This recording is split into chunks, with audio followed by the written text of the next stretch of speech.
Farsight wasn't supposed to survive, let alone win a war.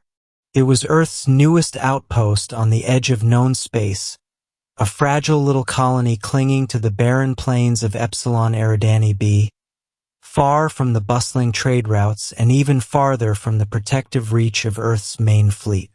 100,000 settlers, half of them still living in prefab shelters, trying to tame an unforgiving world where dust storms howled like the dead and the soil itself rejected most crops. It had been established less than 18 months ago. The consensus across the galactic networks was clear.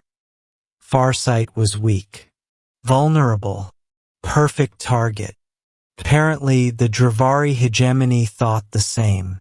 The Dravari were a proud, expansionist reptilian species, obsessed with conquest and status, and deeply humiliated by their last encounter with humans. A border skirmish that ended with their fleet crippled and their ambassador returning home with cybernetic limbs replacing what human marines had blown off. But this time they had chosen their target carefully. No planetary shields. No orbital defenses beyond a handful of atmospheric satellites. A militia that barely qualified as a security force. And most importantly, no Earth warships in orbit. The Dravari's fleet arrived without warning. 12 warcruisers, planetary assault craft, and enough troops to overrun the surface in hours. The invasion was broadcast live. The Dravari loved theater, and the humiliation of humanity's weakest colony would serve as both revenge and propaganda. Their ships darkened the sky, descending like predatory birds. Drop pods streaked through the atmosphere. Soldiers in black-scaled battle armor hit the ground in neat, precise formations. Their leader, Commander Vekthar, strutted onto the surface, his fanged maw twisting into what passed for a smirk among his kind. "Surrender your colony, humans," his voice boomed through loudspeakers across the settlements. "Or watch your people burn." The response came precisely 14 seconds later, not from Farsight's fledgling government, but from a single signal sent on open frequency. It was a woman's voice, calm, unimpressed, initiating defense protocol. That was all. The Dravari were still laughing when the ground beneath their feet detonated. It started with the dust. The endless, reddish dust of Epsilon Eridani B, harmless, inert, unless you knew what humans had laced it with. Micromines, millions of them, embedded across the landing zones during the colony's construction. Invisible to scanners, programmed to activate only in response to specific genetic markers, like, for example, Dravari biology. In less than 30 seconds, the pristine formations of the invaders dissolved into chaos. Armor shredded. Troopers screamed, their legs torn away in wet explosions. The Dravari ships, still in low orbit, watched in horror as automated missile silos, previously disguised as geological survey towers, erupted from the colony outskirts, launching a salvo of hypersonic projectiles into the sky. Dravari warcruisers scrambled countermeasures, but the missiles weren't carrying explosives.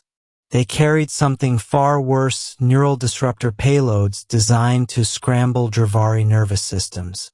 Within a minute, half their fleet was dead in space, crews convulsing in their command chairs, ships drifting powerless. The remaining warships tried to retreat, engines flaring. But Earth's weakest colony wasn't done yet. From beneath the planet's surface, concealed hangars opened, and sleek, black strike craft screamed into the sky. Not military fighters. Agricultural drones, retrofitted with railguns and stealth tech, designed by settlers who knew they'd be forgotten by Earth, and decided to make that a fatal mistake for anyone else. The drones ripped through the fleeing warships, targeting weak points with surgical precision.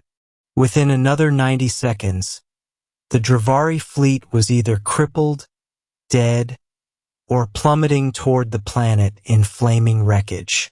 7 minutes. From invasion to utter defeat. 7 minutes was all it took.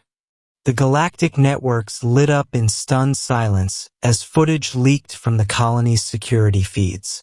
Images of shattered Dravari drop zones, soldiers writhing in the dust, wrecked warships smoldering in the sky, and at the center of it all, a middle-aged human woman in work overalls, adjusting a control panel with the disinterest of someone setting up a garden sprinkler. Her name was Evelyn Riker, former engineer, retired Earth Defense Force strategist, one of the weak, unprepared settlers everyone had dismissed. She looked into the colony's comms feed, straight into the camera. "To the Dravari hegemony," she said, wiping dust from her hands. "Thanks for the new scrap metal. We'll put it to good use." She smiled thinly, as if daring them to come again. "Next time, bring a real challenge." The galaxy's perception of Farsight and humanity shifted overnight. What they called Earth's weakest colony had been a calculated illusion, a trap disguised as vulnerability. Settlers who weren't settlers but veterans, engineers, tacticians, those too dangerous, too independent, or too stubborn to live under Earth's increasingly bureaucratic core worlds. Sent to the fringe with instructions to survive. They did better than that. By dawn, salvage crews were already picking over Dravari wreckage. Automated defense grids realigned. Orbital platforms extended from hidden bunkers. And Farsight's message to the galaxy was clear: weak, vulnerable, perhaps, but never unprepared, and never alone, because humanity never forgot where it came from, the death world called Earth. And every colony, even the weakest, carried that legacy in its bones. Ask